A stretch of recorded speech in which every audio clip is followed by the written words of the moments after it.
বাবা বাবা। এই তুমি আসছো? তোমাকে একটা জিনিস আনতে বলছিলাম যে আনছো? কি জিনিস জানি? ভুলে গেছো? কি জিনিস বলছিলা? কিছু বলিনি। তোমাকে একটা বর্ণনা করে যাচ্ছে এবার। আমার জামাই মাথায় তো কিচ্ছু নাই, মনেও কিছু থাকে না, কিন্তু আসল জায়গায় খুব ঠিক আছে। সে আমাকে খুব ভালোবাসে, এতই ভালোবাসে যে আমার শরীর যাতে ফিট থাকে এই জন্য কাজের বুয়া তাড়াই দিছে।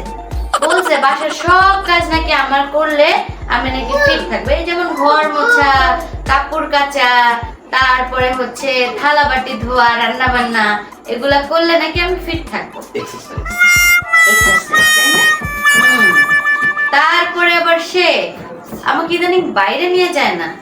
বাইরে নাকি নিয়ে গেলে বাইরের যে খাবার টাবার সেগুলা খাইলে নাকি পেট নষ্ট হবে। এটা হচ্ছে তার পলিটিক্স। কি সুন্দর না? এত ভালোবাসে আমাকে, সে ইদানিং বাইরে ছেড়ে আমাকে নিয়ে যেতে চায়। তারপরে আরো আছে, আরো অনেক কিছু আছে।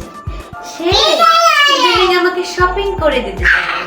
দেয় না, কি বলে জানেন? বলছি কি দরকার আছে, ওই যে বাইরের যে মেকআপ প্রোডাক্ট এগুলো যদি কিনে টিনে দেই তোমার চেহারা ফেস টেস যদি নষ্ট হয়ে যায়, এই জন্য সে আমাকে এখন মেকআপ কিনে দেওয়াও বন্ধ করছে। হ্যাঁ, তো আমাকে এখন সে মেকআপও কিনে দেয় না। এই হচ্ছে সে যে আমাকে এত ভালোবাসে, এত ভালোবাসে সে আমাকে, বুঝতেই পারতেছেন সে আমাকে সেই ভালোবাসে, তাই না? ওয়াও, তবে তোমার এই ভালোবাসা আমি ছুটাচ্ছি সোনা। এতক্ষণই তো ভালো ছিল। এতক্ষণ ভালো ছিল? ভালো। এতক্ষণ ভালো ছিল? আমাকে নিয়ে যাবি? যাবে আমাকে বাইরে নিয়ে? ভালো ছিল। ডাকাত ডাকাত। আবার আসছে, আবার আসছে, আবার আসছে। বলো তো।